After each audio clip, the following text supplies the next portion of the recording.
हाय विद्यार्थियों, good morning. केम छो बधा? આગલા વિડિયોનો તમે બધાએ બરાબર અભ્યાસ કર્યો હશે। વિજ્ઞાનમાં આપણે એક પાઠ હમણાં પૂરો કરી લીધો। એનું સ્વાધ્યાય જે છે એના પ્રશ્નો તમારે મોકલવાના છે ગ્રુપની અંદર। એના બધા જ પ્રશ્નોના જવાબ લખી અને મોકલવાના છે। જવાબ લખવામાં કંઈ મુશ્કેલી પડે, તમને કોઈ વસ્તુ ના સમજાય તો તમે પૂછી શકો છો। ગ્રુપમાં તમે મેસેજ કરી અને પૂછી લેવાનું છે। હવે આપણે નવમું પ્રકરણ શરૂ કરીએ છીએ ગણિતમાં, કે જેનું નામ છે સમય સંખ્યાઓ। આ પ્રકરણની અંદર આપણે સમય સંખ્યાઓ એટલે શું અને એને લગતા બધા દાખલાઓ જે છે સમજવાના છે। તો પહેલા આપણે શરૂઆત કરીએ સમજવાની। તો આપણે સંખ્યાઓ લખીએ કે 1 2 3 આમ ચાલે જ રાખીએ, આગળ આગળ 4 5 6 એવું લખતા જઈએ। તો આ બધી જે સંખ્યા છે ને એને પ્રાકૃતિક સંખ્યાઓ કહેવાય। કેવી સંખ્યા કહેવાય? પ્રાકૃતિક સંખ્યાઓ કહેવાય છે। હવે આપણે આ 1 2 3 તો લખીએ આવી રીતે, 1 2 3 આમ આગળ લખતા જઈએ અને એક વધારાનો 0 પણ ઉમેરી દઈએ। તો અહીંયા જે સંખ્યા છે એને આપણે પૂર્ણ સંખ્યાઓ કહેવાય છે। ત્યાર પછીથી ફરીથી આપણે જોઈએ તો આપણે 1 2 3 એમ તો લખી જ નાખીએ, પછી અહીંયા 0 પણ લખીએ અને પછી આપણે ઉલટી બાજુ જઈએ તો અહીંયા -1 -2 એમ પણ આ બાજુ આવતું જાય। તો આ બધી જે સંખ્યાઓ આપણને મળે એ બધી જ સંખ્યાને પૂર્ણાંક સંખ્યાઓ કહેવાય છે। એટલે આપણે પ્રાકૃતિક સંખ્યાથી શરૂ કરી, શૂન્ય એડ કરીએ એટલે પૂર્ણ સંખ્યા મળે અને ઓછાઓ બધી સંખ્યાઓને લઈ લઈએ તો એને પૂર્ણાંક સંખ્યા મળે છે। હવે આટલું થયા પછીની સંખ્યાઓ આવે છે અપૂર્ણાંક સંખ્યાઓ। તો અપૂર્ણાંક સંખ્યાઓમાં અપૂર્ણાંક એટલે શું એ તમને ખબર હશે। કઈ રીતે અપૂર્ણાંક સંખ્યા મળે? તો દાખલા તરીકે આપણે આવું લખીએ કે 1/2 આ અપૂર્ણાંક કહેવાય અને એનો અર્થ એક જે છે કોઈ પણ એક વસ્તુ એના તમે બે ભાગ કર્યા છે એવો થાય। આપણે આવી રીતે લખીએ કે 1/4, તો 1ના તમે 4 ભાગ કર્યા છે એવો એનો અર્થ થાય છે। આને આપણે અપૂર્ણાંક કહીએ છીએ। અપૂર્ણાંકની અંદર અહીંયા જે 1 લખ્યું છે એને આપણે અંશ કહેવાય છે અને આ 4 જે લખ્યું છે એને છેદ કહેવાય છે। એટલે આને આપણે અંશ કહીએ અને 4 જે લખેલું છે એને આપણે છેદ કહીએ છીએ। એટલે અંશ અને છેદ એનાથી અપૂર્ણાંક બનતો હોય છે। આટલી મુખ્ય વાત થયા પછી હવે આપણે જોઈએ કે સમય સંખ્યા એટલે શું, એની આપણે વ્યાખ્યા લઈએ અને એની આપણે સમજૂતી લઈએ કે સમય સંખ્યા કોને કહેવાય છે। કે સમય સંખ્યા એટલે કે જે સંખ્યાને તમે p એના છેદમાં q સ્વરૂપમાં દર્શાવાય તેને સમય સંખ્યા કહેવાય છે।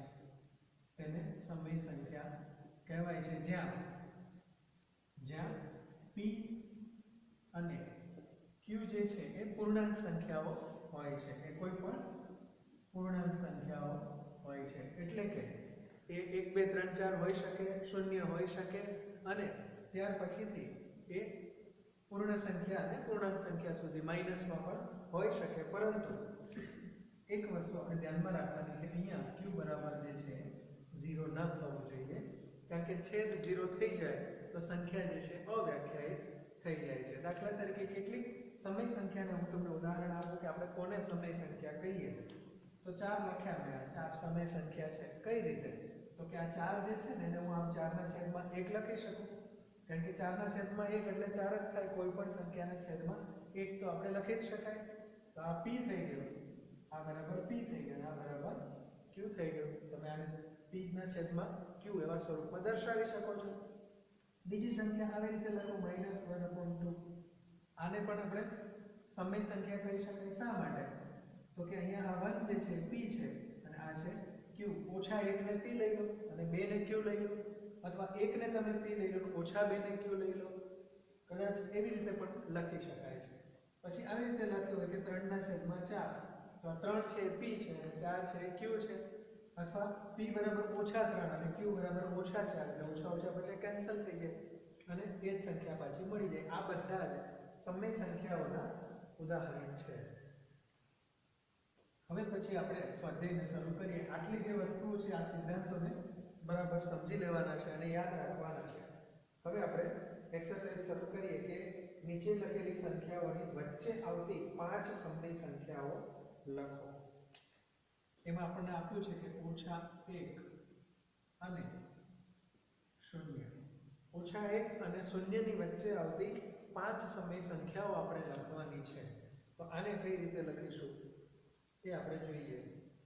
હવે 5 સમય સંખ્યા લખવી છે ને, તો આના માટે સીધી એક જ વસ્તુ કહી દઉં તમને કે આ બંને સંખ્યાઓ છે એને નીચે 6 વડે ભાગી નાખો. એટલે કે આ -1/6 અને 0/6.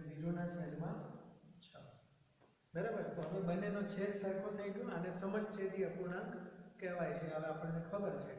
તો છેદ સરખો છે તો જો આપણે 6 સંખ્યા આપણે હવે જોતી હોય આની વચ્ચે અને ત્યાર પછીથી આપણે એ બધી સંખ્યાઓને ગણતરી કરીએ કે એને કઈ રીતે આપણે લેશું, તો અહીંયા ઉપર નીચે આપણે 6 થી ગુણાકાર કરીએ તો એ પ્રમાણે આપણને રકમ મળતી જાય. અહીંયા 6 થી કર્યો ત્યાર પછીથી અહીંયા 6 અને અહીંયા 6, અહીંયાથી 6 કરીએ અને અહીંયાથી પણ 6 કરીએ. આપણે એટલા બધાની જરૂર નથી પડવાની, પણ છતાં બી આપણે 6 થી ગુણાકાર કરીએ તો અહીંયા -6 અને 6 36. અહીંયા 6 × 0 એટલે કે 0 અને 36. હવે તમે જોશો તો અહીંયાથી 0 અને -6 ની વચ્ચે આવતી સંખ્યાઓ હવે તમે લખી શકો તો કે કઈ આવશે? તો કે પહેલા તો -1/36 આવશે, પછી -2/36 આવશે, પછી -3/36 આવશે, ત્યાર પછી -4/36 આવે, -5/36 આવશે. કેટલી સંખ્યા લખવાની? 1 2 3 4 ને 5. હવે જો આને અહીંયા રાખી દઉં, આ 0 અને 36, આ જે સંખ્યા છે એને અહીંયા રાખી દઉં -6/36. તો અહીંયાથી હવે આ બધી જ જે સંખ્યાઓ તમને મળી એ બધી આ બંનેની વચ્ચેની સંખ્યાઓ આવે છે. આ 0 થી -6 ની વચ્ચે જ આવે. આ બધા છેદ તો બધાનો એક જ સરખો છે એટલે ખાલી ઉપર જ જોવાનું છે આપણે. તો આ રીતે બે સંખ્યાની વચ્ચેની સંખ્યાઓ લખી શકાય. તમે કહેશો કે અહીંયા તો -1 આપ્યા છે અને અહીંયા 0 આપ્યો છે, તો એની વચ્ચે લખવાની હતી. તમે તો 0/36 અને -6/36 લખ્યું છે. તો આ બંને એક જ વસ્તુ છે. અહીંયાથી તમે એ રીતે જોશો તો પણ તમને આ જે ગુણાકાર અહીંયા થાય છે ત્યાર પછીથી જે સંખ્યા મળે છે એ બધાનો જવાબ, જેમ કે 0/36 છે એનો જવાબ પણ 0 આવે છે. આ રીતે તમારે એને જોવાનું છે. અહીંયા 1 અહીંયા 1 સાથે ના થશે એટલે આ 6 થઈ જશે અને પહેલામાં તો એ 6 જ આવવાનું છે, 6 સાથે જ. એ રીતે કરીને તમારે જોવાનું છે એટલે 1/6 જે છે એ પાછું તમને મળી જશે રકમ. તો આ પ્રમાણે કોઈ પણ બે સંખ્યાઓની વચ્ચેની સંખ્યા તમે લખી શકો છો. બાકીની સંખ્યાઓ જે તમારે ગોતવાની છે તમારે હોમવર્કમાં છે, પણ એક અપૂર્ણાંક વાળો પણ દાખલો તમને બતાવી દઉં તો એ તમને ખ્યાલ આવશે કે એ પણ કઈ રીતે તમે ગોતી શકો છો. અપૂર્ણાંક વાળો આપણે સંખ્યા જોઈએ તો -4/5, -4/5 અને બીજી સંખ્યા આપી છે -2/3. આની વચ્ચેની 5 સંખ્યાઓ આપણે જોઈએ છે. બરાબર. જેટલી જોતી હોય એટલી મળી શકે, પણ આપણે અત્યારે થોડી ઘણીથી આપણે જોઈ લઈશું કે કેટલી મળી શકે એ રીતે. આવી રીતે જ્યારે અપૂર્ણાંક આપ્યા હોય અને એની વચ્ચેની સમય સંખ્યાઓ આપણે જોતી હોય ત્યારે આપણે શું કરવાનું? આને સમછેદી બનાવી દેવાના. બંને અપૂર્ણાંકને સમછેદી કઈ રીતે બનશે હું બતાવું તમને. -4/5 છે ને એને 3 થી ગુણાકાર, આનો ગુણાકાર અહીંયા કરવાનો એટલે 3 થી અહીંયા ઉપર અને નીચે બંને બાજુ ગુણાકાર કરીએ તો 4 3 12 થશે, ઓછાની નિશાની આવશે અને 5 3 15 થશે. પછી આને લખું -2/3. આ રકમ જે છે ને એને આ 5 થી ગુણાકાર ઉપર નીચે કરવાનો છે. ઉપર પણ 5 થી અને નીચે પણ 5 થી ગુણાકાર કરીએ. હવે અહીંયા જોઈએ તો 5 2 આ 10 થઈ જશે અને 5 3 15 થઈ જશે. હવે આ સમછેદી થઈ ગયા, બંનેમાં નીચે 15 15 થઈ ગયા છે. બરોબર. તો તમે હવે આને લખો આવી રીતે કે અહીંયા -12/15, અહીંયા લખો 10/15 તો અહીંયા -11/15 -12/15 હવે આ બે જ સંખ્યા થઈ 12/15 તો આપણે પહોંચી ગયા કે ત્યાં સુધી તો આપણે આવી ગયા તો શું કરવું આપણે તો પાંચ સંખ્યા જોઈએ છે આ તો એક જ સંખ્યા આપણને મળે છે આ રીતે કરતા જો એવી રીતે થતું હોય તો તમે હજી પણ આ જે સંખ્યાઓ છે એને વધારે આગળ ગુણાકાર કરી શકો છો કઈ રીતે દાખલા તરીકે આ 12 છે બરાબર તો એને ઉપર નીચે 2 વડે અને અહીંયા પણ 2 વડે ગુણાકાર કરી નાખો તો આ થઈ જશે 24 અને અહીંયા થઈ જશે 30 એવી જ રીતે આને પણ ઉપર નીચે 2 વડે ગુણાકાર દાખલા તરીકે કરી નાખો છો ઉપર અને નીચે તો પણ થઈ જશે પણ એને નથી કરતા તો હવે તમે આની વચ્ચે પણ લઈ શકો છો કારણ કે અહીંયા -24 ને -10 પણ અહીંયા પાછા આને સમછેદી બનાવવું પડે એટલે 10 2 ને 20 અને અહીંયા 15 દુ 30 હવે આ બંનેની વચ્ચે તમે જોશો સંખ્યા તો કે કેટલી મળે છે તો 20 થી 24 ની વચ્ચે એટલે કે 21 22 ને 23 ત્રણ મળી તો હજી તમે આગળ પણ એનો ગુણાકાર કરી અને એ પ્રમાણે વધારે સંખ્યાઓ તમને જેટલી જોતી હોય એટલી તમને મળી શકે છે આ બધી જ સંખ્યાઓ જે છે વચ્ચેની સંખ્યાઓ આવશે ત્યાર પછીનો દાખલો પ્રશ્ન નંબર 2 લઈએ આપણે કે એમાં શું કહેવા માંગે છે આમાં બધા જ વિદ્યાર્થીઓના જવાબ જુદા જુદા આવી શકે છે કોઈ કે મારે 3 વડે ગુણવું છે મારે બહુ મોટી સંખ્યા વડે ગુણવું છે તો પણ ચાલે એમાં કોઈ વાંધો નથી હવે પછીનો દાખલામાં આપણને એમ પૂછ્યું છે કે પેટર્નમાં આગળની વધુ 4 સમય સંખ્યાઓ લખો આગળની 4 સમય સંખ્યા લખવાના છે રકમ લખું છું અહીંયા -3/5 -6/10 -9/15 -12/20 અને પછી ડેશ ડેશ ડેશ એવું કરેલું છે ડેશ ડેશ ડેશ કરેલું હોય આવી રીતે ટપકા ટપકા ટપકા એટલે એનો થાય કે આ સંખ્યા આગળ આગળ ચાલ્યા રાખે છે તો એ આગળની તમારે લખવાની છે કેટલી લખવાની છે વધારે 4 લખવાની છે હજી અહીંયા આગળ કેટલી 4 કઈ કઈ સંખ્યા આવશે એને સમજવા માટે અહીંયા તમારે આ પેટર્ન સમજવી પડે પેટર્ન એટલે કઈ રીતે કે અહીંયા કેટલા હતા તો કે 3 -3 એમાંથી કેટલા થયા -6 એમાંથી કેટલા થયા -9 -9 માંથી કેટલા થયા -12 એટલે કે કેટલા કેટલા વધતા જાય છે તો કે -3 વધતા જાય છે તો અહીંયા હવે 12 જે છે એમાં 3 ઉમેરીશ તો હવે આવશે 15 12 ને 3 15 પણ ઓછાની નિશાની તો રાખવાની જ છે એવી રીતે છેદમાં પણ તમે જોઈ લો પહેલા 5 હતા પછી 10 થયા 10 માંથી 15 થયા એમાંથી 20 થયા આમાં 5 5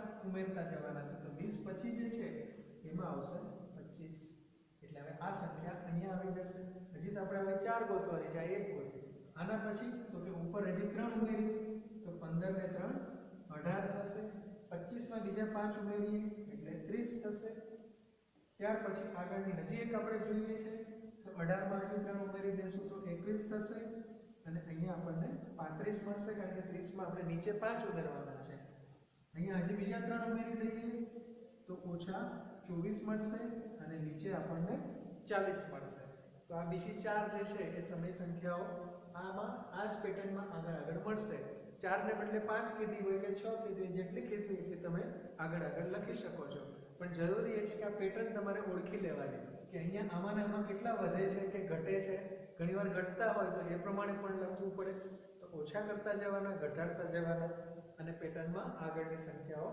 લખવાની છે પછી પ્રશ્ન નંબર 3 છે કે નીચેના માટેની 4 સમાન સમય સંખ્યાઓ લખો